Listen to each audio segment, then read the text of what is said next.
긴급 주제, 어린이들도 당뇨병에 걸릴 수 있어요. 어린이들이 당뇨병에 걸릴 때는 인슐린 투약을 원칙으로 하고 있습니다. 예전에는 소아당뇨병이라고 불렀지만 지금은 제1형 진성당뇨병이라고 부르는데요.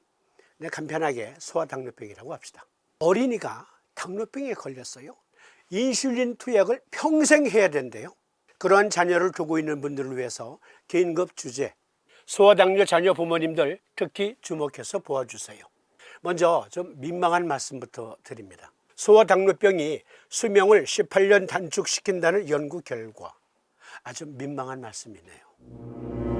한 사이트에 들어가니까 스웨덴과 영국 과학자들의 연구 결과에 따르면 어린 시절에 당뇨병이 발생한 사람들은 당뇨병이 없는 사람들보다 최대 20년 더 빨리 사망할 수 있습니다.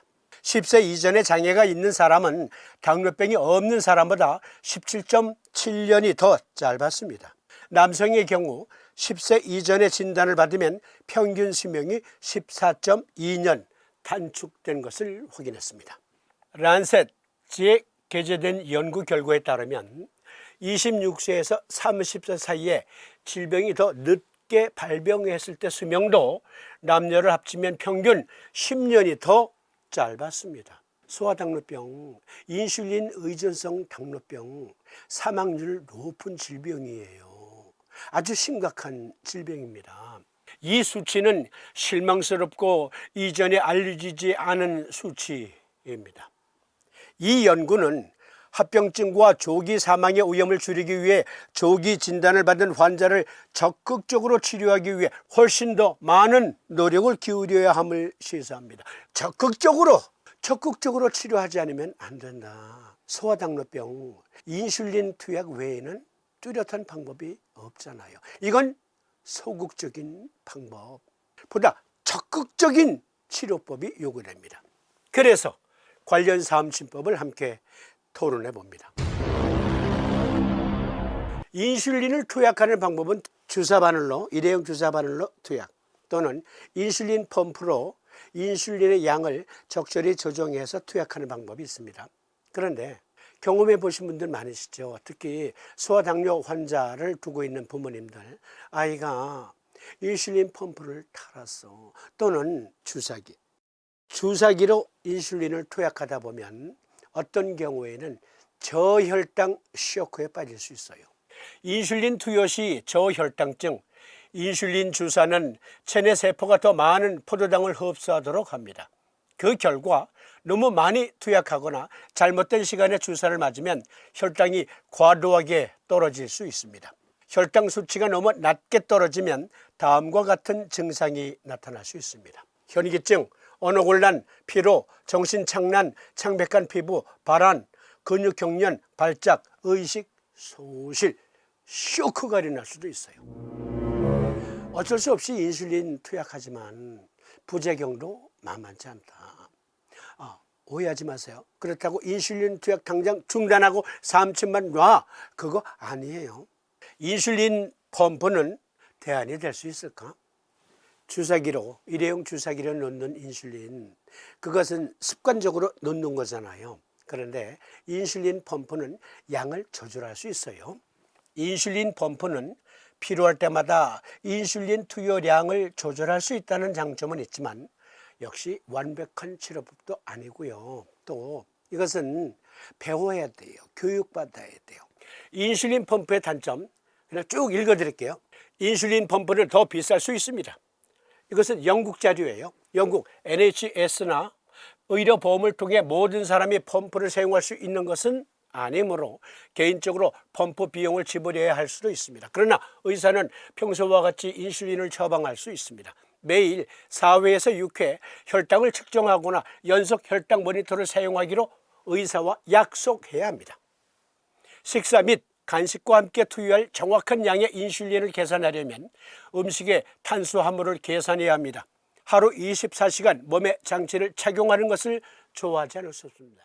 장치를 착용하는 것이 불편하거나 제한적일 수 있습니다. 펌프는 작지만 특히 몸에 꼭 끼는 옷이나 운동복을 입고 있을 때 눈에 띌 수 있습니다. 패드 펌프를 사용하면 튜브가 걸리고 물건에 걸릴 수 있습니다. 이는 불편할 수 있으며 캐뉼라가 변이 될 수 있습니다. 캐뉼라로 인한 피부 감염의 잠재적 위험이 있습니다. 캐뉼라를 정기적으로 세심하게 청소하고 교체하면 이를 줄일 수 있습니다. 펌프를 피부에 부착하는 접착제 알레르기 반응이 있을 수 있습니다. 펌프를 효과적으로 사용하려면 교육이 필요합니다. 어떤 사람들은 장치를 프로그래밍하고 제어하는 방법을 배우는 것이 어렵다고 생각하며 처음 몇 주 동안 가파른 학습 곡선이 있습니다. 장치 프로그래밍, 탄수화물 계산 및 캐뉼라 교체에 능숙해지는데 시간이 걸릴 수 있습니다. 캐뉼라 교체는 단순한 인슐린 주사를 제공하는 것보다 더 복잡하고 시간이 많이 걸립니다. 인슐린 펌프 요법은 시각 또는 청각 장애가 있는 사람에게 어려울 수 있습니다. 장치를 프로그래밍하고 신호 및 경보를 인식하기 어려울 수 있습니다. 펌프가 오작동하거나 캐뉼라가 막히거나 위치가 바뀌거나 튜빙에 기포가 있는 경우 당뇨병성 케톤산증의 위험이 있습니다. 다양한 부작용이 있음에도 불구하고 성인들에게는 이게 유용할 수 있어요. 그러나 어린이들 4세, 5세, 6세, 7세 그런 어린이들이 어떻게 이것을 사용하겠어요? 그래서 부모의 관리가 필요하죠. 그런데 24시간 어떻게 자녀를 관리 감독할 수가 있겠어요? 그러함에도 불구하고 인슐린은 필요합니다. 오해하지 마시라 그랬어요. 우리 방송은 이것만 놔, 이것만 먹어, 그러한 무모한 만용을 부리지 않습니다. 원인을 알면 치료법이 보인다. 제1형 진성당뇨병의 원인이 뭡니까? 소아당뇨병의 원인이 뭡니까? 그것은 자가면역증입니다. 소아당뇨병 제1형 진성당뇨병 원인, 우리 신체를 외부 물질로부터 보호해주는 면역 시스템이 오히려 자기 몸을 공격하는 질환을 자가면역 질환이라고 합니다. 1형 당뇨병은 면역 시스템이 인슐린을 분비하는 췌장의 베타세포를 공격하여 파괴한 결과 베타세포가 줄어들어 혈당을 유지할 수 있을 만큼의 인슐린을 만들지 못하여 발생하는 질환을 말합니다. 같은 내용이지만 다른 한 사이트에 들어가서 빌려온 글, 제1형 당뇨병은 자가면역 질환이다. 제1형 당뇨병에서 공격을 받는 소위 자가항원은 인슐린의 전구체인 프로인슐린입니다. 프로인슐린이 혈류로 방출되면 항원 제시세포가 분자를 집어 림프계로 운반합니다. 여기에서 항원 제시세포의 보조 자극 인자와 함께 세포독성 T세포를 활성화시켜 췌장 랑게란스 섬으로 다시 이동하여 베타세포를 손상시킵니다. 세포독성 T세포는 바이러스 등의 항원에 감염된 세포, 손상되거나 제 기능을 상실한 세포 등을 제거하는데 그 세포독성 T세포가 췌장의 베타세포를 파괴한다. 자가면역질환입니다. 먼저 그걸 아셔야 돼요. 이 병의 원인이 뭔가 그것을 알면 서의학에서는 큰 방법 없어도 동의학에서는 얼마든지 찾을 수 있어요. 사암침을 포함해서 약제를 사용할 수도 있습니다. 이 그림 잘 봐주세요. 정상적인 췌장의 베타세포, 이것은 세포독성 T세포. 세포독성 T세포가 정상적인 베타세포를 파괴하기 시작했어. 또라이가 돼가지고. 그러면 이렇게 파괴가 돼요. 그러면 몇 개 안 남은 정상 베타세포는 적정한 양의 인슐린을 분비 못하지요. 원인을 알면 치료법이 보인다. 사암도인 친구교육 제28장 요통문에 보면 당신께서는 자가면역 질환과도 관계가 있는 나 어렸을 때 림프암에 걸렸었어. 그걸 수료하시는 기록이 있어요.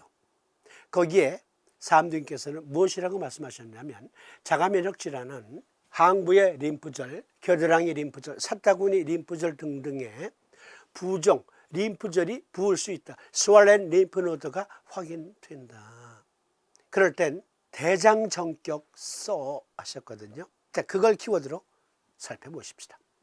자가면역증은 림프절 비대가 특징적으로 나타난다.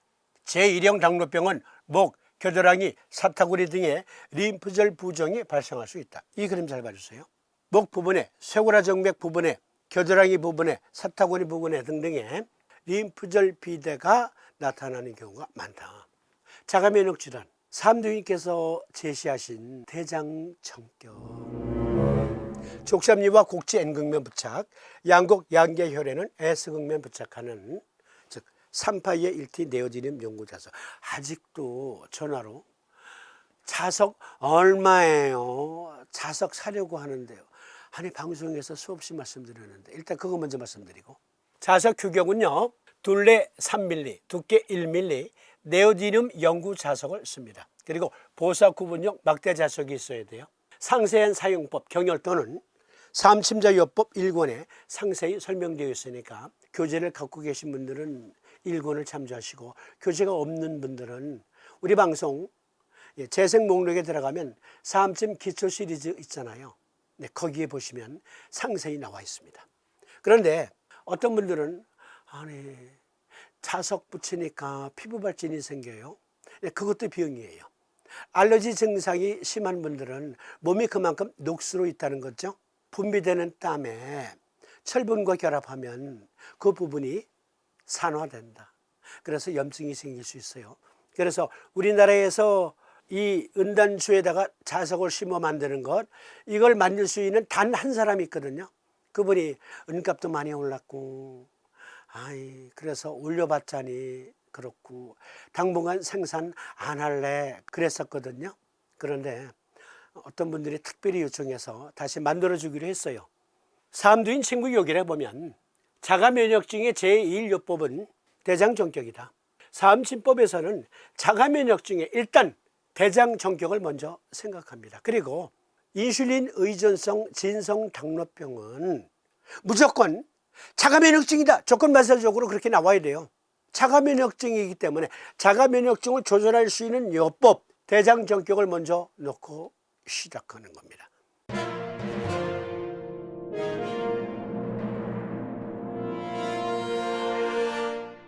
대장정격만 놓으면 다 끝나나? 그렇지 않습니다.